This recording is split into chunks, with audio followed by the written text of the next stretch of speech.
Oremos juntos.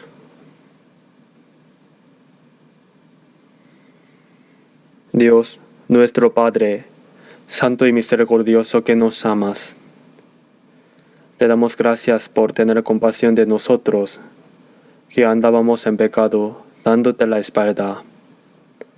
Desde cuando no te conocíamos nos amaste, y para salvarnos el Señor Jesús mismo llevó la maldición y el juicio que merecíamos recibir. Y lavaste nuestros pecados para siempre con tu preciosa sangre derramada en la cruz. Y por esa gran gracia nunca más recibiremos juicio ni maldición. Por eso te damos gracias. Señor, te agradecemos tanto, porque nos hiciste comprender tu maravillosa gracia, y por la fe recibimos la salvación, teniendo la gloriosa esperanza de la vida eterna, y de entrar en el reino de los cielos. En este momento nosotros, redimidos por tu preciosa sangre, nos reunimos ante ti. Te damos gracias por poder alabar tu gran gracia y amor, aprender tu palabra y tener comunión dentro de la santa congregación contigo. Creemos que también en este momento estás en medio de nosotros. Te pedimos que examines a cada uno de nosotros, que nos sostengas con tu mano misericordiosa, y que por tu gracia, tu palabra y el poder del Espíritu Santo nos edifiques cada vez más plenamente, para que el resto de nuestra vida no sea en vano delante de ti, sino que podamos vivir como tus hijos dignos. Gobiérnanos y guíanos. Dentro de poco comenzará el retiro del verano, y anhelamos fervientemente que esta vez también guíes a muchas almas para que reciban salvación, y que se cumpla tu gran obra. Te pedimos que uses a todos nosotros preciosamente, conforme a tu voluntad, para esta obra. En estos últimos tiempos, tu venida está muy cerca. Enséñanos más y más cómo debemos ser delante de ti, y sosténnos y guíanos con el poder de tu palabra y de tu Espíritu Santo. Te pedimos por nuestra Iglesia, en toda la nación, en todo el mundo, por todos los hermanos que guardan la fe y predican el Evangelio en medio de las dificultades. Acompáñalos con tu gracia, tu palabra y el poder del Espíritu Santo, para que se cumpla sin falta en estos últimos tiempos la obra aún mayor que tú deseas. En este momento, que tu Espíritu Santo nos guíe a todos. Oramos en el nombre de nuestro Señor Jesús. Amén. Vamos a buscar Biblia. Busquemos San Marcos capítulo 2. El Nuevo Testamento, San Marcos capítulo 2, de versículo 1 al 12.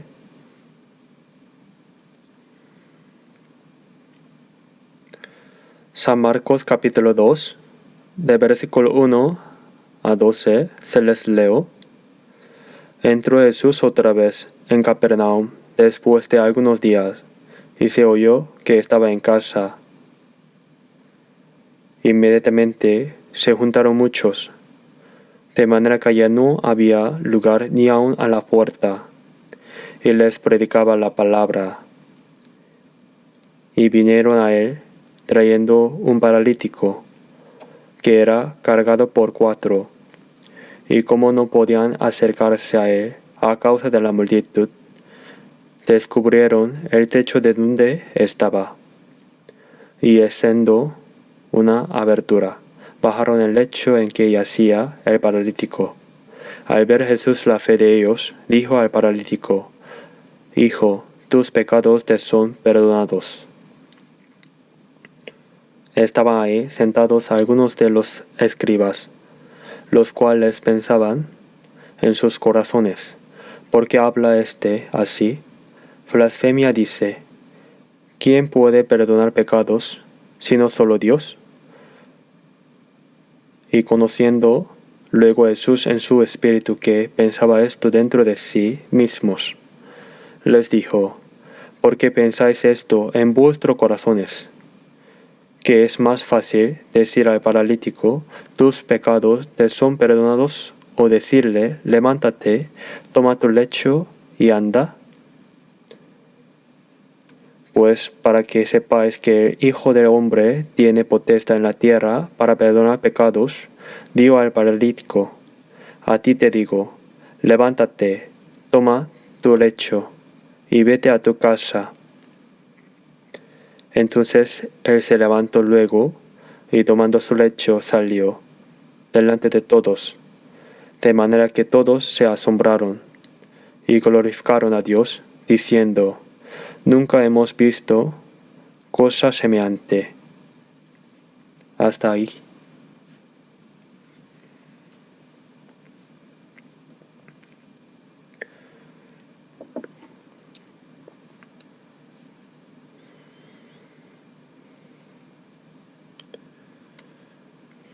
Muchas personas en verano es una temporada cuando huyen del calor hacia el mar, a las montañas, al extranjero para descansar. Pero nosotros tenemos un plan. Los estudiantes en vacaciones y los trabajadores en sus días de descanso, esa buena oportunidad y tiempo la hemos venido usando para predicar la palabra, para evangelizar, para salvar almas perdidas. Como ya saben, además del retiro de primavera, el retiro de verano, el retiro de otoño, que hacemos en el centro de retiros Galileas, en Gongju, hacemos muchos otros retiros. Pero especialmente en el retiro de verano es cuando se reúnen la mayor cantidad de la persona para escuchar la palabra y reciben la salvación. Cada vez se reúnen en promedio más de 10.000 personas. Por eso hacemos el retiro de verano en 7 ciclos. Aunque cotidianamente evangelizamos y damos consulta con mucho esfuerzo, en el retiro de verano es cuando muchos hermanos y hermanas de toda la nación, las iglesias se reúnen para orar y a dedicarse por completo, con todo su esfuerzo, únicamente a predicar evangelio.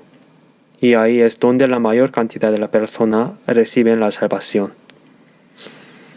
Cuando yo organicé el retiro de verano por primera vez en Estados Unidos, rentábamos un centro de retiro que los bautistas americanos habían construido en un lugar llamado Esville.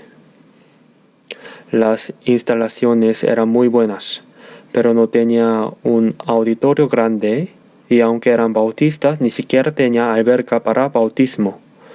Aún así lo alquilamos y lo usamos. El centro de retiros era excelente y de verdad les tuve envidia. Pero nuestro centro de retiros no tiene comparación. Es mucho más grande y mejor. Yo creo que no existe en el mundo un centro de retiro tan grande y con instalaciones tan buenas como nuestro centro de retiro Galilea. Y todavía ahora seguimos construyendo porque faltan alojamientos. Hemos rentado por adelantado y reservado las casas de hospedaje en los alrededores, aunque son bastante caras. Pero están llenas, por lo que hay varias dificultades. Ya no se pueden rentar más. Pero ahora seguimos con la construcción de este edificio de alojamiento. El edificio que estamos construyendo tendrá más de 480 habitaciones y probablemente 1 o 2 auditorios pequeños también. Cuando esté terminado, el retiro de verano del próximo año se hará ahí.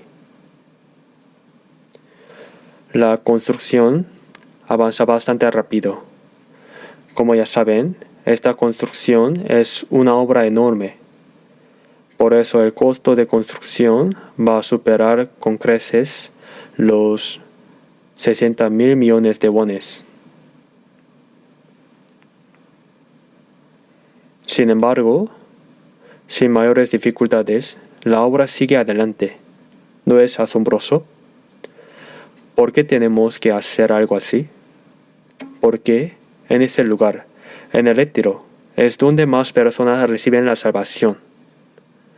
¿Podríamos acaso comprar con dinero las almas de la persona? Con nuestros propios medios y métodos no podemos lograrlo en ninguna manera. Pero cuando muchas personas se reúnen a orar y a evangelizar con esfuerzo, para que los que participan ahí no pueden evitar recibir la salvación. Tienen que recibir la salvación o huir, pero no pueden huir. Porque si nadie los lleva en auto ni caminando pueden salir ahí. Es realmente muy bueno. Así que sin poder escapar, escuchan la palabra hasta el final y al terminar dan testimonio diciendo, si no hubiera venido a este retiro hubiera sido un gran problema. Y vemos a muchas personas recibir la salvación y ser bautizadas. ¿Qué tanto se alegrará Dios? Ahora mismo estamos realizando misiones mundiales en 83 países, con más de 1,000 iglesias. ¿Cuántas son? Bueno, yo no soy bueno con los números, pero ahora mismo se está predicando el Evangelio activamente. Y también en el extranjero se están construyendo centros de retiros, se está evangelizando con mucho esfuerzo. Así que también en este retiro pienso que Dios estará presente y ocurrirá gran obra en la que muchas almas recibirán la salvación. Pero eso no sucede por sí solo. Primero, los que ya recibieron la salvación se unen en corazón, oran y se esfuerzan y cooperan. En medio de ello, Dios obrará. Por eso, deseamos de corazón que los cristianos salvos sigan orando esta vez también y que evangelicen a sus familias, parientes, amigos y vecinos. Los llevan al retiro para que todos reciban la salvación. Por eso, el título de la palabra de hoy es ¿Quiénes guiaron a pecadores hacia Cristo? Las 2 semanas anteriores también tomamos esta ocasión del retiro de verano como una oportunidad de evangelización. Y por eso sigo predicando mensajes sobre la evangelización. Hoy también predicaré con el corazón puesto en la preparación del retiro de verano. Si miramos la Biblia, la voluntad de Dios es que muchas almas sean salvas. En San Mateo, capítulo 18, versículo 14 dice, así no es la voluntad de vuestro Padre que está en los cielos, que se pierda uno de estos pequeños. Si en el mundo llamamos el más pequeño a la persona pobre, sin educación, despreciada por lo demás, entonces, según el plan de Dios, ni siquiera es voluntad de Dios que esa sola alma se pierda. Recibir la salvación es la voluntad de Dios.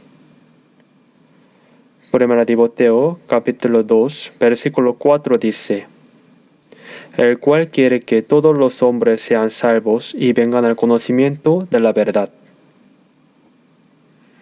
Dios quiere que todas las personas sean salvas. Dios ama a todas las personas del mundo por igual y quiere que sus almas sean salvas. En San Juan, capítulo 1, versículo 29, Juan el Bautista, dando testimonio de Jesús, dijo, he aquí el Cordero de Dios que quita el pecado del mundo. Él llevó sobre su propio cuerpo en solitario el pecado del mundo de todas las personas.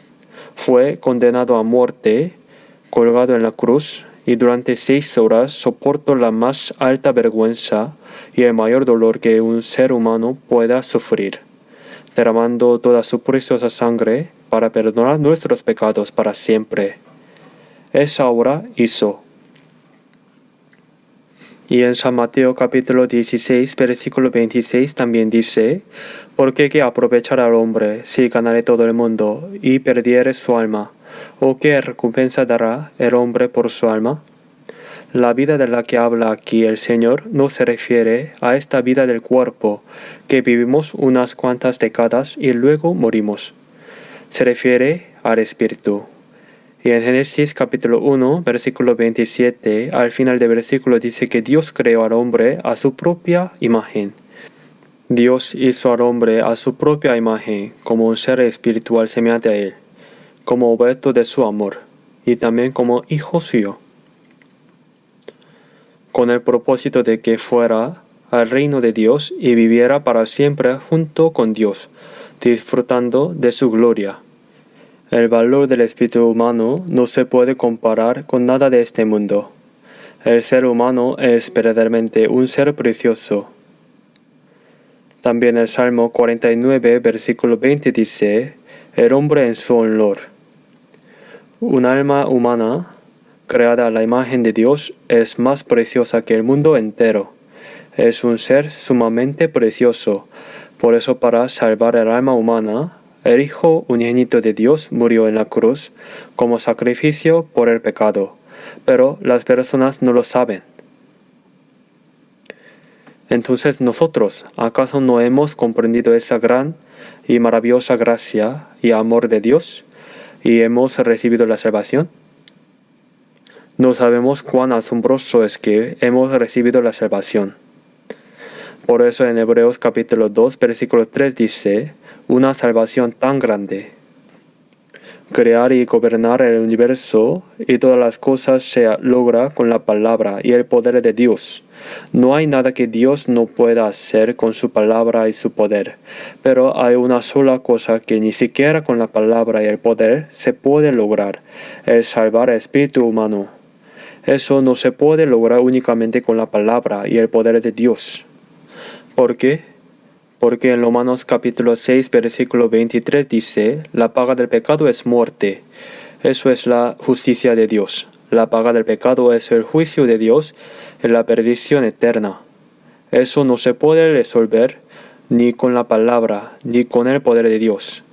El precio del pecado requiere juicio justo por parte de un Dios justo. Para que el pecador no muera, un justo debe morir en su lugar. Por eso Cristo, como el justo, llevó sobre sí los pecados de todos los pecadores del mundo, hasta morir en la cruz. Y eso es la obra más asombrosa que Dios ha hecho. Por eso, quien cree por medio de él, recibe la salvación. Se convierte en un hijo de Dios. Y va al reino eterno de los cielos para disfrutar para siempre de la gloria junto con Dios. Una salvación tan grande hemos recibido nosotros. Si acaso hay alguien que todavía no ha recibido salvación, asistir a la iglesia no significa en absoluto que automáticamente se recibe la salvación. Es necesario comprender a ese Dios grande y maravilloso y recibir esa salvación tan grande. Si descuidamos una salvación tan grande, ¿cómo escaparemos del juicio de Dios? Hemos recibido esa salvación tan grande, y así como la salvación que recibimos es grande y preciosa, también la salvación de las demás almas es grande y preciosa. Si consideramos grande y preciosa la salvación de nuestra propia alma, pero descuidamos el problema de la salvación de las almas de los demás, ¿no será algo? ¿Está muy mal? Ahora bien, el único propósito por el cual una persona salva permanece en esta tierra es guiar hacia el Señor a las muchas personas que aún no han sido salvos, para que reciban la salvación. Esa es la obra más grande y maravillosa que una persona puede realizar. Dios salva el alma humana, pero ahora por medio de las personas que han sido salvas primero.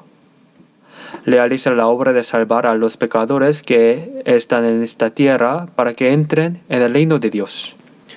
Por eso, el título de la palabra de hoy es ¿Quiénes guiaron a pecadores hacia Cristo?, centrando en el contenido de San Marcos capítulo 2. En San Marcos capítulo 2 vemos que Jesús fue a Capernaum y estaba en una casa. Se difundió la noticia y mucha gente se reunió en esa casa. Así que Jesús les estaba enseñando la palabra a toda esa multitud. Dijimos que predicaba el camino. Seguía hablando continuamente sobre el camino de la salvación, el camino de la vida eterna. En ese momento trajeron a un paralítico cargado en un lecho. 4 personas cargaron a un paralítico en un lecho. Iban hacia Jesús para que lo sanara. Estas 4 personas eran personas que creían en Jesús. Creo que eran personas que habían recibido la salvación eterna por medio de Jesús. Por eso cargaron a este pobre paralítico en su mismo lecho. Probablemente venían de lejos. Creían con certeza que si llevaban a esta persona ante Jesús, sin duda Él lo sanaría. Pero al llegar, vieron que había tanta gente que hasta la puerta estaba completamente llena, sin poder acercarse.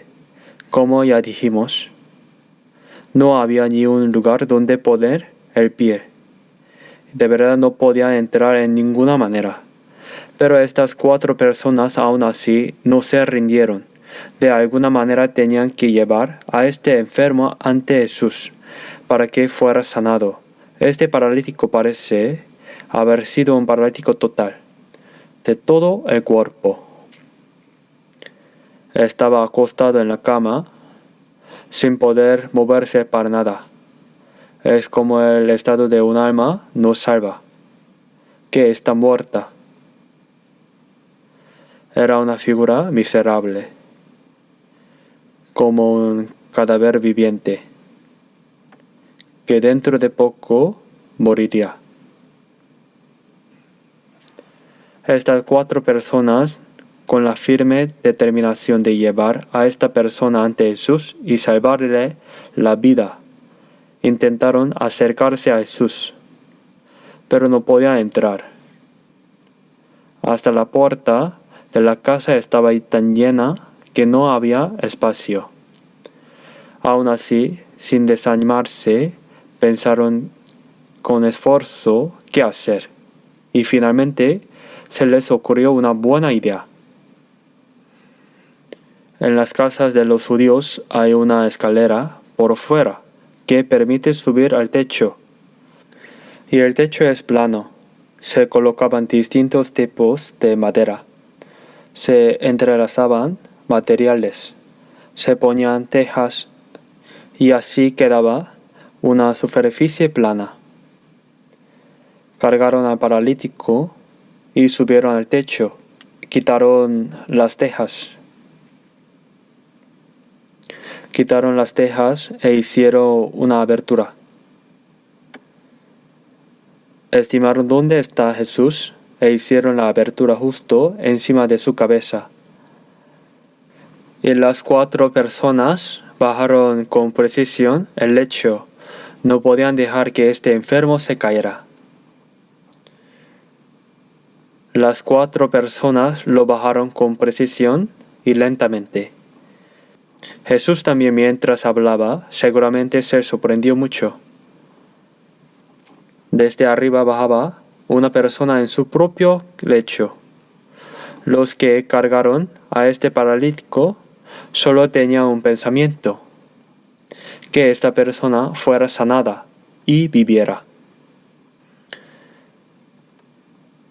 Este paralítico estaba en una condición verdaderamente lamentable.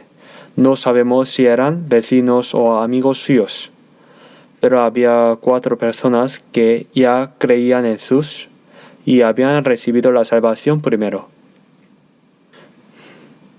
Ya fueran amigos o cualquier otro tipo de relación, que existieran personas ya salvas así a su lado es una gran fortuna. Y estas 4 personas cargaron a ese paralítico y bajaron el lecho hasta ponerlo justo delante de Jesús. Pienso que estas personas probablemente venían de bastante lejos.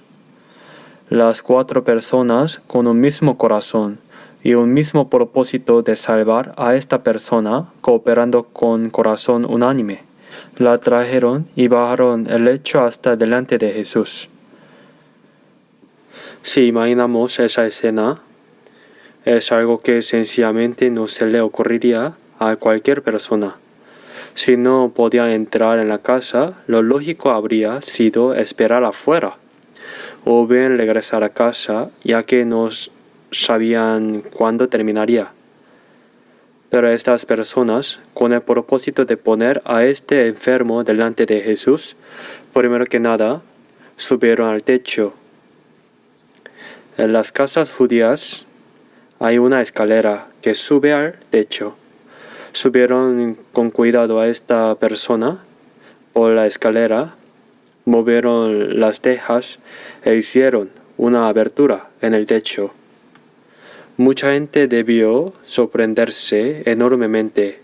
¿Qué está haciendo esa persona? ¿Qué es esto? Seguramente los reprendieron, los regañaron, se burlaron de ellos. Algo así habrá pasado. Jesús lo sabía todo. Bajaron con precisión al paralítico acostado en su lecho justo delante de Jesús. En San Marcos capítulo 2 dice: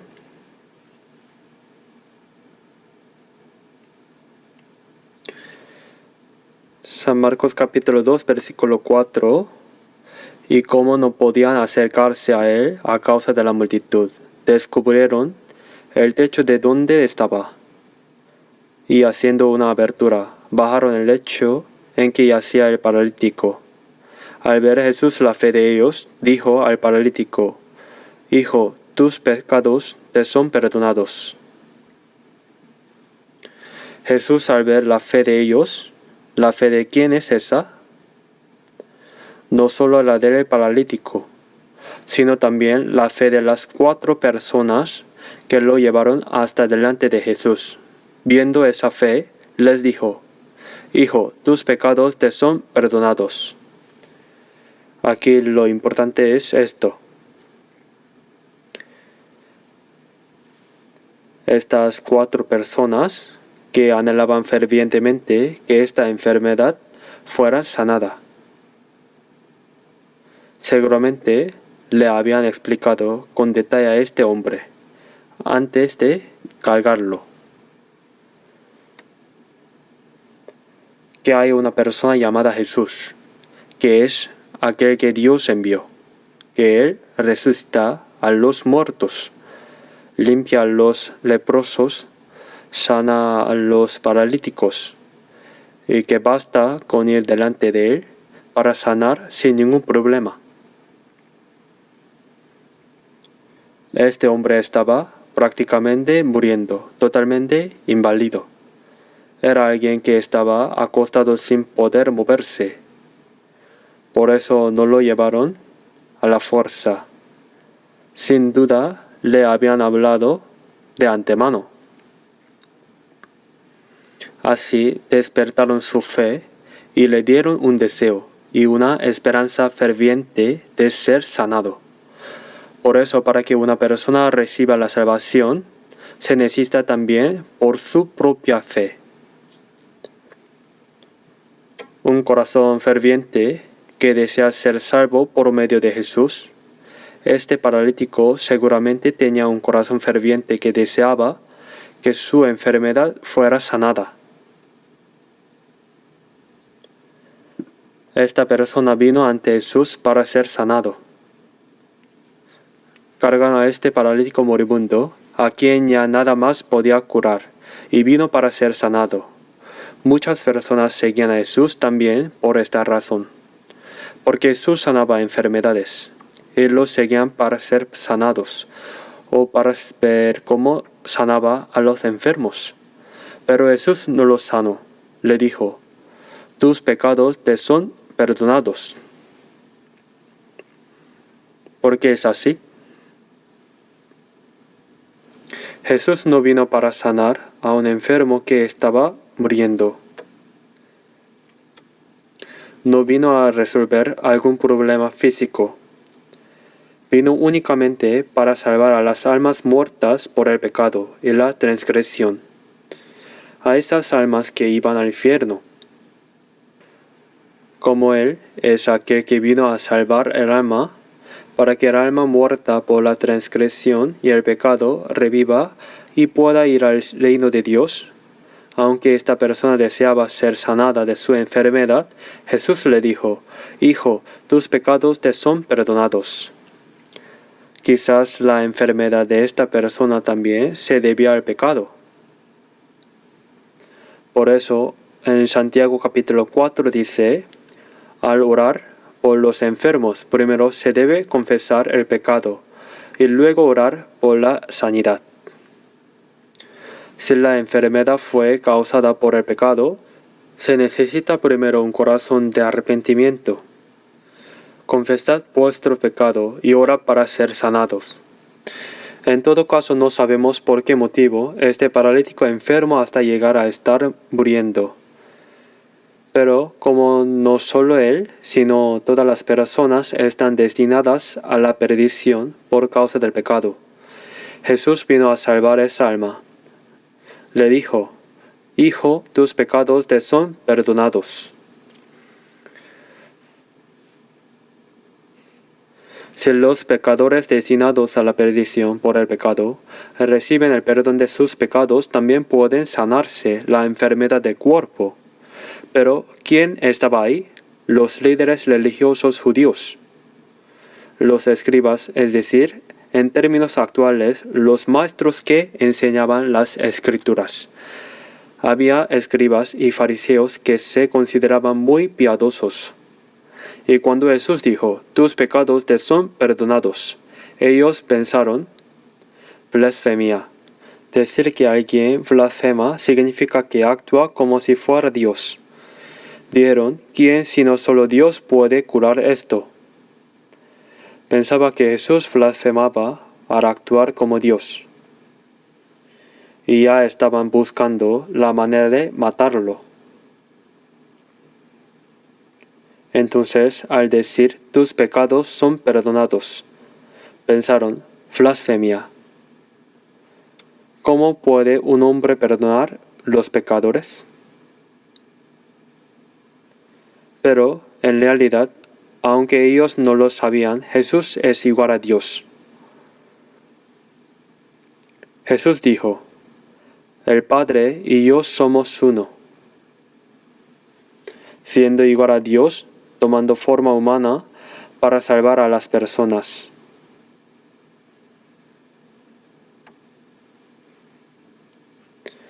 En Filipenses capítulo 2 versículo 6 dice: el cual siendo en forma de Dios, no estimó el ser igual a Dios como cosa a que aferrarse. Él es, en esencia, de la misma naturaleza de Dios, igual a Dios, pero no consideró como algo a lo cual aferrarse el ser igual a Dios. Dejó ese lugar, se hizo semejante al hombre. Y Jesús es Dios mismo, viniendo a esta tierra con cuerpo humano. Para salvar al ser humano, se necesitaba un ser humano, pero un ser humano sin pecado. Solo Jesús es el justo. Para salvar a los pecadores, el justo debía morir en su lugar.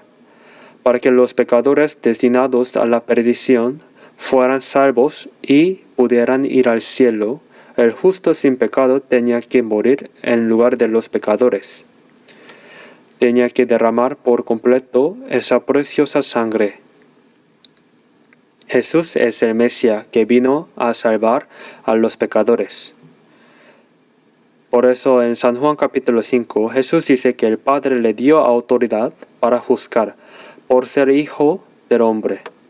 Jesús a la vez el Salvador y también el Señor del juicio. Por medio de Jesús se nos da la oportunidad de ser salvos, pero al mismo tiempo, si no creemos esa verdad, el Señor nos juzgará. Aquí lo importante es esto. Este paralítico era alguien que de ningún modo podía acercarse por sí mismo ante Jesús. ¿No es así? Tenía que llegar ante Jesús para recibir la sanidad o la salvación. Pero esta persona no podía moverse en absoluto. Sin la ayuda de alguien que ya había sido salvo primero, que ya creía primero en el Señor, no era posible. Hoy en día sucede exactamente lo mismo. Para que otras almas sean salvas es absolutamente necesaria la ayuda de alguien que ya han sido salvo primero. No existe en este mundo ninguna persona que pueda salvarse sola por sí misma. Por eso que la persona ya salva ame el alma de la otra persona que aún no han sido salva, y que con ese corazón ferviente de guiarla hacia el Cristo para que reciba la salvación, se sacrifique y se esfuerce, es el método que Dios ha establecido para recibir la salvación. ¿Saben esto? Cuando nosotros mismos recibimos la salvación, ¿acaso hay alguien que la recibió solo porque era inteligente? ¿Orando solo por sí mismo? ¿Hay alguien que haya recibido la salvación de esa manera? No, siempre, sin excepción, se necesitó la ayuda de alguien que ya había sido salvo primero. Se necesita el sacrificio y la ayuda de la persona ya salva, y también que esa persona ayude a que se pueda escuchar la palabra que lleva a la salvación. De otra manera, una persona nunca podría ser salva. No se podía llevar al paralítico ante Jesús por la fuerza. Era necesario persuadirlo al escuchar que si iba ante Jesús, su enfermedad podía curarse por completo, que Jesús resucitaba muertos, limpiaba a los leprosos y que no había enfermedad que él no pudiera sanar. Probablemente esta persona llegó a tener la esperanza de que su enfermedad podía ser curada. Cuando nosotros también guiamos el alma de una persona delante del Señor, no podemos simplemente llevarla a la fuerza, sin ningún cuidado, ¿verdad? Debemos primero nosotros mismos hacer que la persona comprenda quién es Jesús, hacerle ver que delante de Dios es un pecador miserable, y enseñarle y explicarle que existe un camino de salvación por medio de Cristo, para así despertar en ella el deseo de creer. Por eso, este hombre probablemente escuchó muchas palabras de quienes lo guiaron. Y como Jesús estaba salvando a los pecadores, le dijo: Hijo, tus pecados te son perdonados. Este hecho es sumamente importante. Para que un alma sea salva, es indispensable la ayuda de las personas que ya han sido salvas primero. Salvar a otras almas por medio de personas ya salvas es el método de Dios. En Filipenses capítulo 1, versículos 5 a 6 dice: Por vuestra comunión en el Evangelio, desde el primer día hasta ahora, estando persuadido de esto, que el que comenzó en vosotros la buena obra, la perfeccionará hasta el día de Jesucristo. ¿Qué es el primer día? Es el día en que recibimos la salvación. Desde ese día tenemos nuestro propio día de salvación.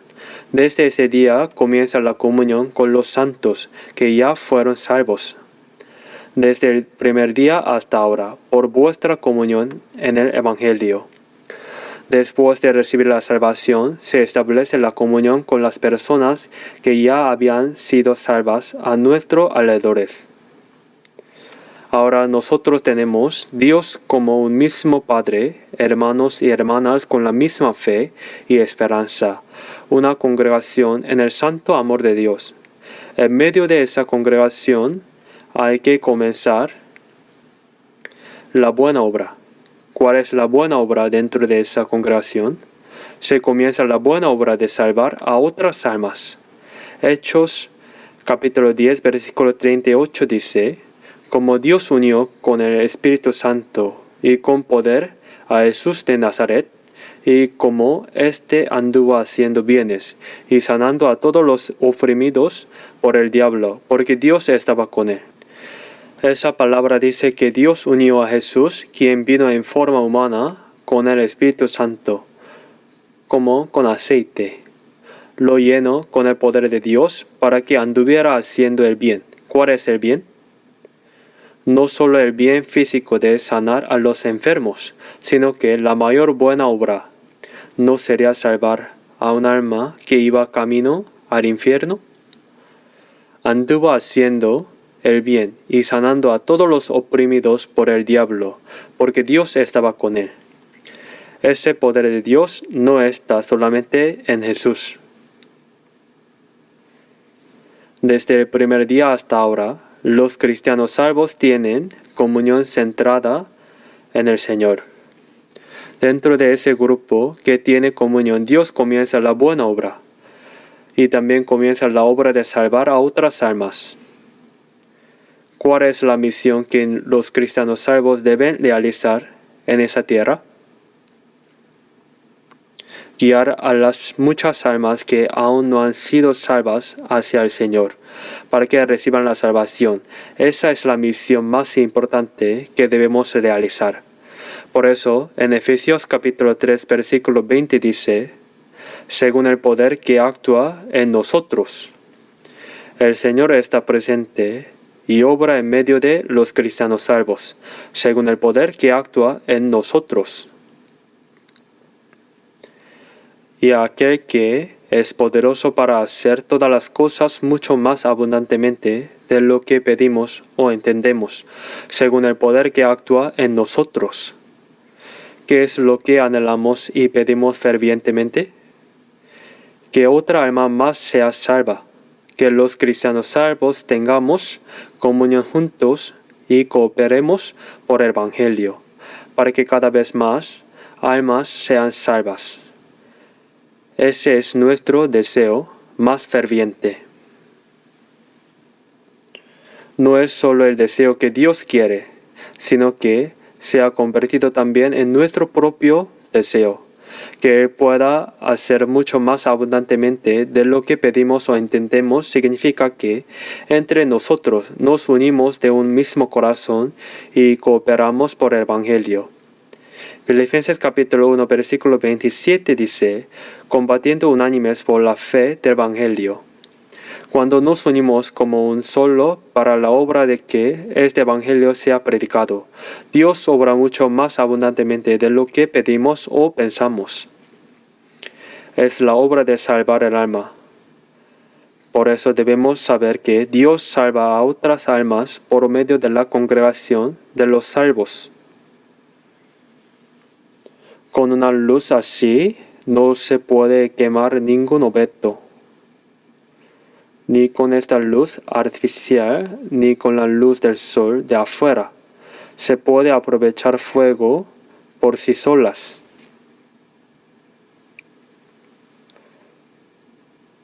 No se puede quemar. Pero existe la lente conveja. Si con una lente convexa concentramos la luz del sol en un solo punto, el fuego se prende de inmediato.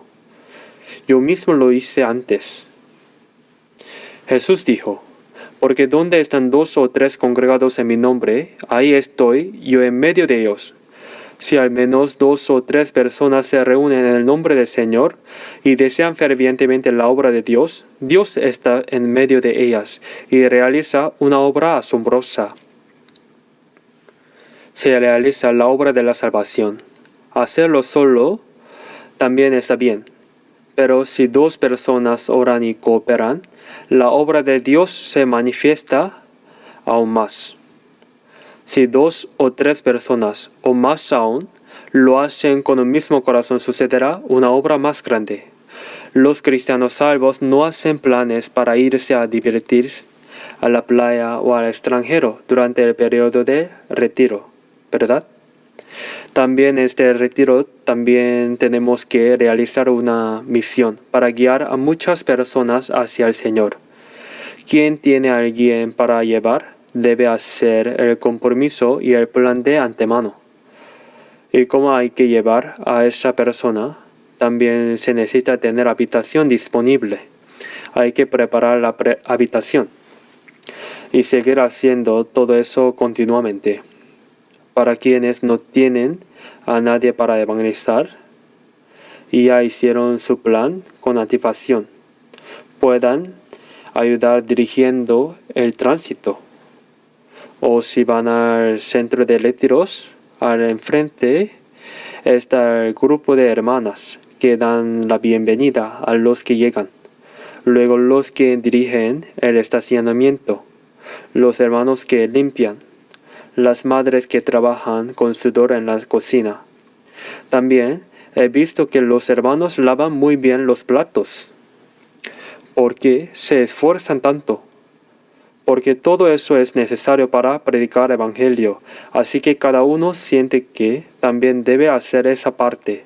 Si no tiene a alguien para evangelizar directamente, entonces sirve en lo que sea, porque Dios obra en medio de eso. 2 o 3 se reúnan en mi nombre. Significa que se reunieron por el reino y la gloria de Dios, por el nombre de Dios. Y que el Señor esté con ellos no significa que el Señor se queda quieto sin hacer nada, sino que el Señor va a obrar. El Señor obra en medio de nosotros con poder. Por eso en el retiro, cuando probablemente miles de los salvos se unen de un mismo corazón para predicar el evangelio, Dios obra en medio de eso y ayuda a que los invitados reciban la salvación. Si alguien participa en el retiro de inicio a fin y aún así no recibe la salvación, es dudoso en qué estado está su corazón. Probablemente sea más duro que una piedra, pero al final tiene que rendirse delante de Dios. No debemos dejar de evangelizar solo porque rechazaron una vez. Si escuchamos los testimonios de quienes participaron en retiros, dicen que al llegar por primera vez, al ver enorme edificio en medio de las montañas, se sorprenden pensando, ¿qué es este edificio?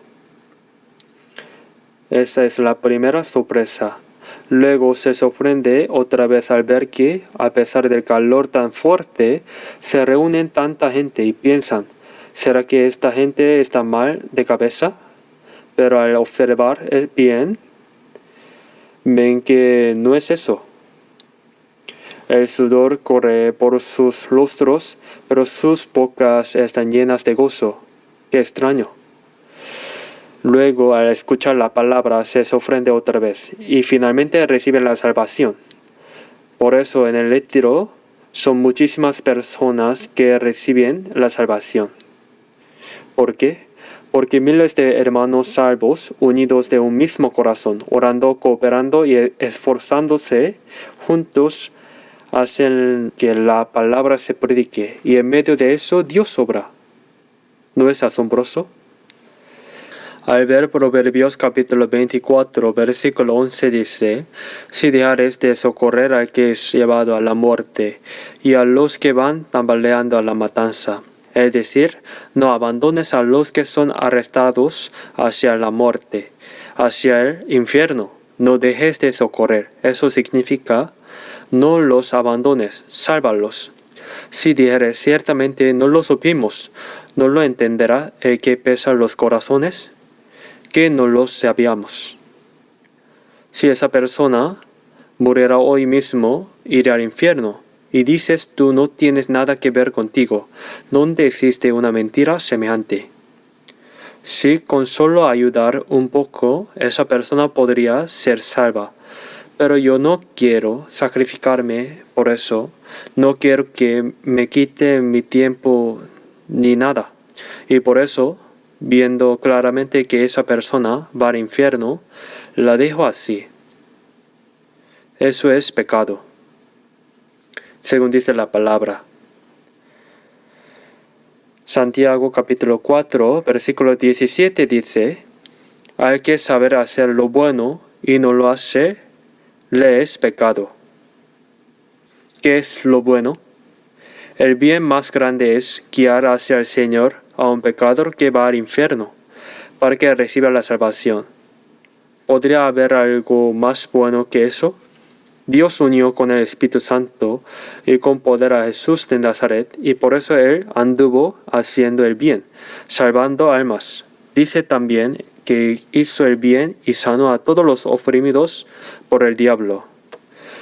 Por eso, al ver a un pecador que va camino al infierno, no debemos decir simplemente, ay, esa persona si muere así, se va al infierno, sino que debemos orar y hacer planes para evangelizarla y lograr que reciba la salvación. Si al pasar vemos a alguien que cae en un pozo de agua y está a punto de morir, ¿qué debemos hacer? Decimos, ay, esa persona ya se va a morir, y simplemente seguimos de largo. A la persona que se está muriendo hay que salvarla. Si tenemos confianza, nos lanzamos al agua, si no, buscamos ayuda de otros. De alguna manera hay que lograr salvarla. Si decimos que estamos ocupados, que no tiene nada que ver con nosotros, y simplemente nos vamos dejando que esa persona muera, nos convertimos en cómplices indirectos de su muerte. ¿Sabían que no evangelizar es pecado? 1 Corintios capítulo 9, versículo 16 dice, ay de mí si no anunciar el Evangelio. El apóstol Pablo dijo que si no predicaba el Evangelio, había ay de él delante de Dios, es decir, era pecado. No hacer el bien es pecado. Debemos considerar que no predicar el Evangelio también es pecado. Para la gente del mundo, pecado es hacer el mal. Pero nosotros no debemos cometer ese tipo de pecado de hacer el mal. Y no hacer el bien también es pecado. No hacer la evangelización, que es lo más elevado entre las buenas obras, también es pecado. Al ver Salmo capítulo 66, versículo 16 dice, venid hoy todos los que teméis a Dios, y contaré lo que ha hecho a mi alma. Hay cosas que Dios ha hecho por nuestra alma. Si predicamos ese evangelio, las personas recibirán la salvación eterna. En Colosenses capítulo 4, versículos 11, el apóstol Pablo, al hablar de algunas personas, dicen que son colaboradores para el reino de Dios. Colaboradores para el reino de Dios. ¿Qué somos nosotros, los cristianos salvos? Aunque vivimos en la tierra, somos personas que colaboramos para el reino de Dios. Aunque tenemos cuerpo físico, colaboramos por las cosas espirituales. Aunque vivimos dentro del tiempo, colaboramos para la eternidad. Aunque vivimos en un mundo visible, colaboramos por una obra invisible, eterna y gloriosa. ¿Quién puede entender eso? Debemos ser colaboradores para el reino de Dios. En el retiro, no solo los pastores que predican, sino también los que dan consulta, los que trabajan en la cocina, los que limpian, los que hacen guardias sin dormir, los que dirigen el tránsito. ¿Cuántos servicios hay? ¿No es así? Cuando hacemos retiros, ¿cuántos autos entran? Entran unos 2,000 autos al estacionamiento. No lo pueden creer, ¿verdad? Antes ni había espacio para unos pocos autos, pero ahora entran más de 2,000. Si no se organiza el tránsito, el estacionamiento, el orden, ¿qué pasaría? Esos hermanos son colaboradores para el reino de Dios. No podemos quedar fuera de esa misión. Yo también participo en ella. En San Juan capítulo 4 vemos que Jesús, al pasar por Samaria, cansado y sediento, se detuvo a descansar un momento. Y ahí estaba la mujer samaritana que había ido a sacar agua. Normalmente las mujeres samaritanas iban a sacar agua por la mañana o por la tarde, cuando hacía fresco. No iban a sacar agua al mediodía, cuando hacía calor. Pero esta mujer samaritana era una pecadora muy conocida y famosa en ese pueblo. Por eso, cuando las demás iban a sacar agua, ella no podía ir con ellas, y por eso iba a sacar agua al mediodía, cuando no había nadie, y así se encontró con Jesús. Jesús le pidió agua, y ella respondió: ¿Cómo tú, siendo judío, me pides agua a mí, que soy mujer samaritana? Pero si alguien tiene sed y pide agua, ¿por qué tanto reproche? Los samaritanos consideraban a los judíos como enemigos. Los samaritanos eran una mezcla de judíos y gentiles. Por eso los judíos los trataban como a perros y no se relacionaba con ellos. Así que los samaritanos consideraban a los judíos como enemigos. Así que si un peregrino que pasaba por el camino pedía un poco de agua, ¿qué problema hacía en eso? Tú, siendo judío, ¿me pides agua a una mujer samaritana? No es necesario, le dice ella, negándose al dárselo. Esta mujer era alguien sin ninguna compasión, ni un poquito. Jesús le dijo que, si ella supiera quién era él, sería ella quien le pediría agua a él. Ella, por supuesto, no entendía en absoluto de qué estaba hablando. Oye, este pozo es profundo. Es el pozo que Jacob nos dio. No tienes ni cubo ni vaso. No tienes nada. ¿De dónde vas a sacar agua para darme? Jesús respondió que el que bebe de esta agua vuelve a tener sed, pero el que bebe de agua que él da nunca más tendrá sed, porque de su interior fluirán ríos de agua viva. La mujer no entendía qué significaba esto. Era la primera vez que oía algo así. No es esa agua, hay otra agua distinta que yo doy, le decía Jesús. Entonces esta mujer dijo: ¿existe esa clase de agua? Entonces dame de esa agua, para que no tenga sed nunca más y no tenga que venir aquí a sacar agua. Ir a sacar agua era realmente algo muy pesado. Qué bueno sería tener una agua que, con beberla una sola vez, ya no diera más sed. Jesús le dijo: Ve, llama a tu marido. Esta mujer había tenido a este hombre, a aquel otro, a Bak, a Eli, a Kim. Había tenido como 5 hombres en total, y el hombre que tenía en ese momento tampoco era su verdadero marido. Jesús sabía perfectamente quién era esta mujer. La mujer, sorprendida, dijo: Veo que eres profeta. Y aprovechando que había encontrado a un profeta, le hizo una pregunta. Nuestros padres adoraban en el monte Gerizim, pero dicen que el lugar donde se deben adorar está en Jerusalén. ¿Cuál de los dos es correcto? Jesús le respondió: Mujer, créeme, ni en este monte, ni en Jerusalén. Ahora ha llegado la hora en que se adorarán verdaderamente. Dios es espíritu, y los que le adoran en espíritu y en verdad es necesario que le adoren. Dios busca a los que le adoran de esa manera. La mujer se sorprendió muchísimo. Primero pensó que era judío, luego que era profeta. Y ahora ve que en verdad es un profeta. Jesús dijo: Mujer, créeme, ni en este monte, ni en Jerusalén, ahora llega el tiempo de adorar verdaderamente. Cuando venga el Cristo, Él les enseñará todo. Jesús le dijo: Yo el que habla contigo soy Él.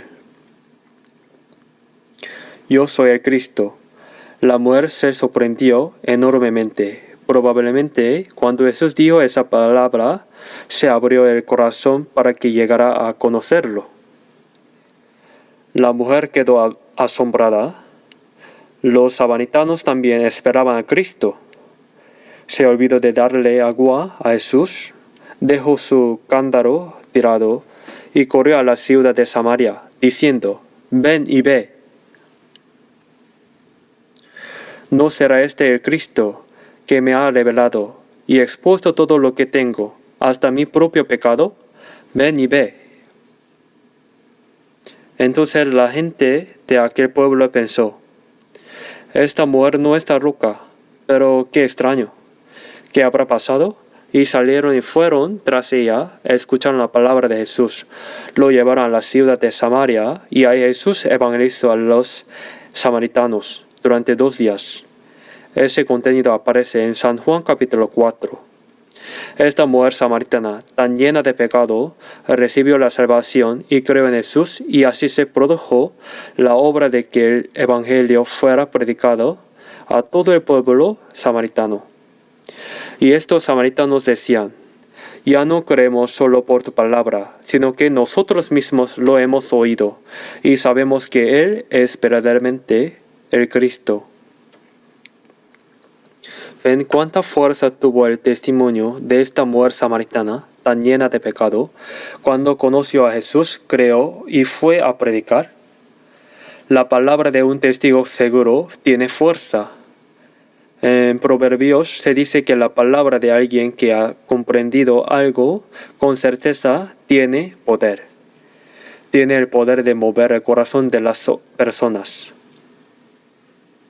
Por eso, no vemos que a través de esta persona tan llena de pecado se produjo la obra de que el evangelio fuera predicado en Samaria.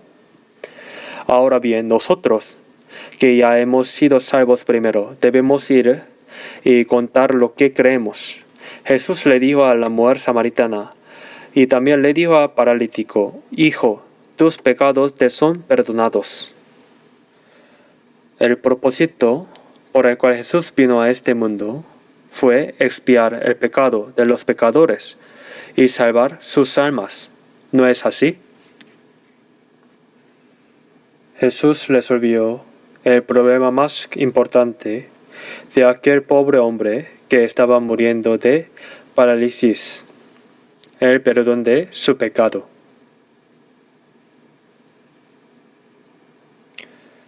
Por eso aquellos escribas pensaron respecto a Jesús: ¿cómo puede un hombre perdonar pecados si solo Dios puede perdonar pecados? Blasfemia. Es porque no sabían que Jesús es el Cristo. Para perdonar el pecado de una persona, ¿qué se necesita? En Levíticos capítulo 17, versículo 11 dice: Porque la vida del ser está en la sangre, y yo os la he dado para hacer expiación en el altar por vuestras almas, y la misma sangre hará expiación de la persona. Dicen que la comprensión científica de que la vida está en la sangre es relativamente reciente. Tal vez tenga unos 100 años, pero Levítico fue escrito hace unos 2600 años. La vida del cuerpo está en la sangre. La sangre hace expiación por el pecado. Tanto en las personas como en los animales, si la sangre se pierde, se muere. Si la sangre falla, hay enfermedad. La vida está en la sangre. Por eso, que se derrame sangre significa que una vida sin pecado debe morir y derramar su sangre para que el pecado sea perdonado. Por eso en el tiempo del Antiguo Testamento, cuando los israelitas pecaban, mataban un cordero, una cabra o un becerro, y rociaban la sangre sobre el altar de expiación para que sus pecados fueran perdonados. Pero en Hebreos capítulo 10, versículo 4 dice, la sangre de los toros y de los machos cabríos no pueden quitar los pecados. La sangre de los animales no pueden perdonar el pecado de los seres humanos. Entonces, ¿por qué se ordenó ofrecer un sacrificio que ni siquiera perdonaba el pecado? Porque ese no era el verdadero sacrificio, sino solo un método provisional de expiación hasta que viniera Cristo. Al ver 1 Pedro capítulo 1, versículo 18 a 19 dice, sabiendo que fuisteis rescatados de vuestras vanas maneras de vivir, la cual recibisteis de vuestros padres, no con cosas corruptibles, como oro o plata, sino con la sangre preciosa de Cristo, como de cordero sin mancha, sin contaminación. Solo por la preciosa sangre de Cristo, como la de un cordero sin defecto, es que nuestros pecados fueron perdonados. No hay otro camino para el perdón de nuestros pecados. En Hebreos capítulo 9, versículo 22 dice, y casi todas las cosas según la ley son purificadas con sangre, y sin derramamiento de sangre no se hace remisión. En Hebreos 9, versículo 12, dice que Cristo obtuvo eterna redención solo por su propia sangre. Jesús murió como un cordero, y así expió nuestros pecados en nuestro lugar. En 1 Juan capítulo 3, versículo 5 dice, y sabes que Él apareció para quitar nuestros pecados, y no hay pecados en Él. El propósito por el cual Jesús vino a este mundo fue quitar el pecado, para que Él, siendo sin pecado, quitará el pecado. Tenía que morir en nuestro lugar. Por eso, aunque Jesús todavía no había muerto, cuando dijo, tus pecados te son perdonados, lo dijo sobre la base de que Él moriría en la cruz. Tus pecados te son perdonados. Ya en el Antiguo Testamento, muchos antes de que Jesús viniera, en Isaías capítulo 44, versículo 22 dice, yo deshice como una nube tus rebeliones, y como niebla tus pecados. Vuélvete a mí, porque yo te redimí. Aunque las personas pequen una contra otras, el pecado en realidad está delante de Dios. ¿Por qué? Porque se ha violado la ley de Dios. Aunque uno vaya a pedir perdón a otra persona diciendo, hice mal, y hasta pague alguna compensación, eso no resuelve el problema. Si Dios no lo resuelve, no queda resuelto. Delante de Dios había una niebla espesa, un pecado como una nube densa que bloqueaba todo, pero así como la nube densa desaparece y la niebla se disipa, así fue borrado. ¿Cómo? Cuando Jesús dijo en la cruz, consumado es. Eso ya anunciaba de antemano que el pecado será quitado por completo. Vuélvete a mí, porque yo te redimí. Esto habla de un perdón ya concedido de antemano. Por eso Efesios capítulo 1 versículo 7. Vamos a buscar Efesios capítulo 1 versículo 7. Efesios capítulo 1 versículo 7. Leamos juntos. En quien tenemos redención por su sangre, el perdón de pecados según las riquezas de su gracia. Tenemos redención por su sangre, en Cristo, conforme a las riquezas de su gracia. Redención significa pagar en lugar del deudor y rescatarlo. Hemos recibido el perdón de los pecados. Por esa sangre tenemos expiación eterna, perdón eterno de los pecados. ¿No es algo asombroso? Lo que Jesús cumplió es lo que predicamos. Jesús les dijo a los judíos, cuando dijo, tus pecados te son perdonados, ellos pensaron, blasfemia, siendo hombre te haces pasar por Dios. ¿Quién sino Dios puede perdonar pecados? Decían porque estos escribas todavía no sabían quién era Jesús. Jesús es Dios mismo, venido en forma de hombre. Por eso en San Juan capítulo 10 versículo 30 dice, yo y el Padre uno somos. Pero Jesús, sobre la base de que cumpliría la expiación eterna, dijo que sus pecados eran perdonados. Vamos a ver otros versículos. San Juan capítulo 20. San Juan capítulo 20.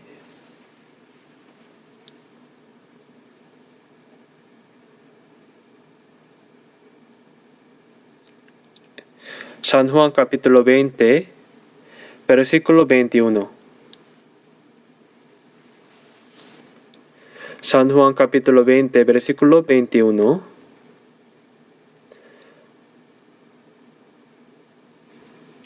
Entonces Jesús les dijo otra vez, paz a vosotros, como me envió el Padre, así también yo os envío. Y habiendo dicho esto, sopló y les dijo, recibid el Espíritu Santo. A quienes remitiréis los pecados, les son remitidos. A quienes se los retuviereis, les son retenidos. Estas son palabras que el Señor Jesús dijo a sus discípulos. Los mostró sus manos y su costado, para que supieran con certeza que habían resucitado. Y luego dijo, como el Padre me envió, así también yo os envío. Jesús vino como Dios hecho hombre, cargando sobre su cuerpo todos los pecados de la humanidad, muriendo en la cruz para llevar a cabo el perdón eterno de los pecados humanos. ¿No es así? Y cumplió esa obra. En San Juan capítulo 19, versículo 30, dice, consumado es. Que se consumó por completo, se cumplió por completo la expiación eterna. It is finished. Todo fue cumplido. El Padre me envió, Jesús cumplió esa expiación eterna, venció el poder de la muerte y resucitó. Ahora bien, como el Padre me envió, así también yo os envío. Esas palabras significan que ahora el Señor, habiendo sido enviado por Dios el Padre y habiendo cumplido la expiación eterna, envía no solo a sus discípulos, sino también a nosotros, los que ya hemos sido salvos primero. Yo también os envío. En San Juan, capítulo 20, versículo 22, dice, habiendo dicho esto, sopló sobre ellos y les dijo, recibid el Espíritu Santo. Leamos juntos. A quienes remitiréis los pecados, les son remitidos. A quienes se los retuviereis, les son retenidos. Son palabras verdaderamente asombrosas. Como el Padre me envió. Jesús, habiendo sido enviado, cumplió por completo la obra de la expiación del pecado. Y ahora dice, yo también os envío. ¿A quién nos envía? Nos envía a predicar hecho el que el Señor hizo. Y sopló sobre ellos diciendo, recibid mi espíritu. El Espíritu Santo es el espíritu de la resurrección. Ustedes que predican ese hecho de la resurrección, a quienes remitiréis los pecados, les son remitidos. ¿No es asombroso? A quienes los retuviereis, les son retenidos. ¿Qué significa esto? No hay palabra más asombrosa que esta. Jesús perdonó el pecado eternamente en la cruz. Y quien comprende y cree de ese hecho y vive predicándolo. Cuán asombrosa es la obra que hacemos. Por medio del Espíritu Santo, cuando predicamos el hecho que el Señor cumplió, Evangelio, esa persona recibe el perdón. Su alma recibe el perdón, es decir, recibe la salvación. A quienes se los retuviereis, les son retenidos. Significa que si no se predica y se deja así, esa persona va al infierno.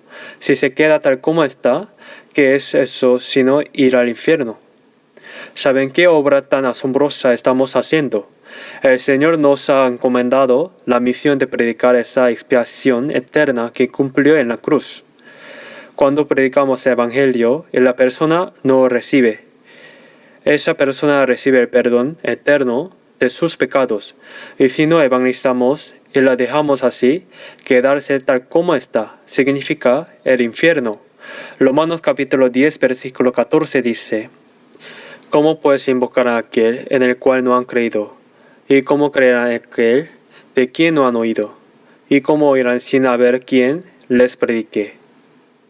Aunque Jesús cumplió la expiación eterna, ¿de qué sirve si no se predica? Así es, si la persona se queda completamente ignorante de esto, ¿no irá al infierno? Por eso, ¿cómo oirán sin haber quien les predique? Si no oyen, ¿cómo creerán? Si no hay quien predique, no se puede oír el Evangelio. Si no se oye, no se puede creer. Si no se cree, se va al infierno. Así que, ¿no es asombrosa la misión que debemos realizar?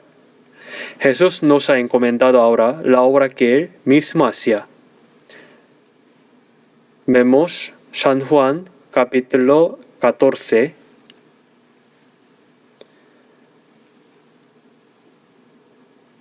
San Juan capítulo 14,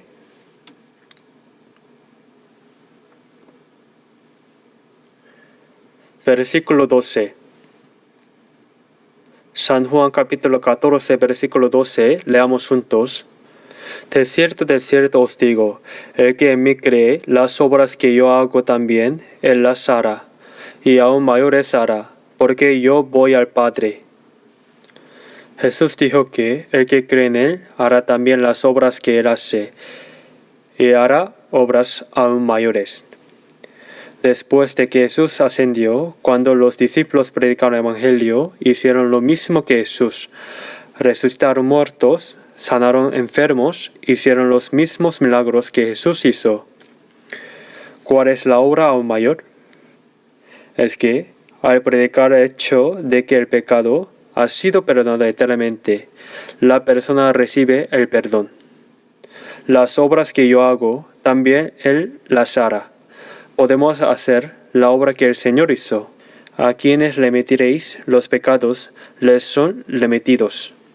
Esto es lo que en el catolicismo dicen que el Papa tiene la autoridad de perdonar pecados, como sucesor de Pedro. Lo dicen sin saber su significado verdadero. Dicen que el Papa tiene autoridad para perdonar pecados, y como no puede hacerlo solo, la otorga a los sacerdotes, a los padres, y dicen que el sacerdote perdona el pecado. Cuando alguien se confiesa diciendo, cometí tal o tal pecado, y el sacerdote dice, tus pecados te son perdonados, entonces se dice que recibe el perdón. Y si dice, quedan retenidos, pero no se trata de eso. Se trata de que, cuando se predica el hecho que Jesús cumplió en la cruz, esa persona recibe el perdón. Y si no se predica y se deja así, esa persona va al infierno tal como está. ¿Saben qué tan asombrosa es la misión de predicar el Evangelio que tenemos por delante? Si una persona ya salva, cierra la boca y no evangeliza, nadie puede recibir la salvación. ¿No es así? Entonces, ¿cómo podemos dejar de predicarlo? No solo durante el retiro de verano, sino también en las oportunidades cotidianas, debemos evangelizar fervientemente. Las personas que no han sido salvas deben saber que nacieron en este mundo para recibir la salvación. Todavía respiran y viven para recibir la salvación. Porque viven los cristianos salvos, viven para predicar ese hecho. ¿Acaso viven para ganar mucho dinero, comer bien, vivir bien y disfrutar de los placeres del mundo, como la gente del mundo? No es así. ¿Cuánto creen que se disfrutará en el cielo? Como no lo saben, hasta los cristianos salvos deben morir. Pero para el cristiano salvo, morir es un día glorioso. En el Salmo 116 dice: Preciosa es a los ojos de Jehová la muerte de sus santos. En Apocalipsis capítulo 14 dice: Bienaventurados de aquí en adelante los muertos que mueren en el Señor. Cuando el cuerpo de un cristiano salvo muere, va directamente a la presencia de Dios. En San Lucas capítulo 16 vemos que murieron el mendigo Lázaro y un hombre rico. Y el rico no tiene nombre. El rico al morir entró a Hades en medio del fuego. Este mendigo se llama Lázaro. Lázaro significa Dios es mi ayuda. El cristiano salvo tiene a Dios como su gozo y su esperanza. El mendigo murió y fue llevado por los ángeles al seno de Abraham, al paraíso. El cristiano salvo, cuando muere, es llevado por los ángeles a la presencia de Dios. Estaba un profesor que asistía a la iglesia de Seúl Central y que ahora no está. Muchos hermanos saben de quién hablo. Yo estaba evangelizando en París y tuve una breve llamada con él. Cuando regresé ya había fallecido. Pero su esposa contaba algo. Estando solo en el hospital, dijo que a su lado se sentó otra persona vestida de blanco. Vino a llevarlo un ángel vestido de blanco. Y se fue. San Lucas capítulo 16 dice: es llevada por los ángeles al seno de Abraham. ¿Por qué debería temer morir el cristiano salvo? Es el día más glorioso. Solo que vivimos en esta tierra no por algún apego como la gente del mundo, sino porque tenemos una misión que hacer. Vivimos para predicar este evangelio. Esta es la misión más grande que el Señor nos ha dado sobre la tierra. Es su mandamiento. Y es el propósito más grande de la vida de un cristiano salvo. Aunque yo no evangelice, otros lo harán. Pero comparezcamos delante del Señor. ¿Servirá una excusa? En 2 de Corintios capítulo 5 versículo 10 dice: porque es necesario que todos nosotros comparezcamos ante el tribunal de Cristo, para que cada uno reciba según lo que haya hecho mientras estaba en el cuerpo, sea bueno o sea malo. Desde el día que fuimos salvos hasta el día en que vamos ante el Señor, ¿cómo hemos vivido? Si hemos agradado a Dios conforme a su voluntad, y si hemos hecho lo que un cristiano salvo debe hacer o no. Todo se revelará, y conforme a eso seremos juzgados. Es el juicio de la recompensa, habrá alabanza y también habrá reprensión. 1 Corintios capítulo 4 dice: en el día que venga el Señor, cada uno recibirá alabanza, no solo alabanza, sino también hay reprensión. Oigan, no debemos desperdiciar el tiempo que se nos ha dado. No tenemos mucho tiempo para evangelizar. Si un día, de repente, el Señor viene, nuestra vida termina y vamos ante Él. Y cuando se revele delante del Señor, cómo vivimos desde que fuimos salvos hasta el día en que estaremos ante Él. ¿Estará bien? ¿Qué hiciste? Pues comí mucho y ya. Hay una historia divertida. Un hombre, al morir su padre, fue a un maestro muy sabio y le dijo: mi padre falleció, ¿qué debería escribir en su lápida? Por favor, dígame. Bien, ¿qué hizo tu padre? Pues no hizo nada especial. Comió bien, vivió con salud y así se fue. Le dijo que volviera unos días después. En la lápida escribió: comió y murió. No había nada más que describir.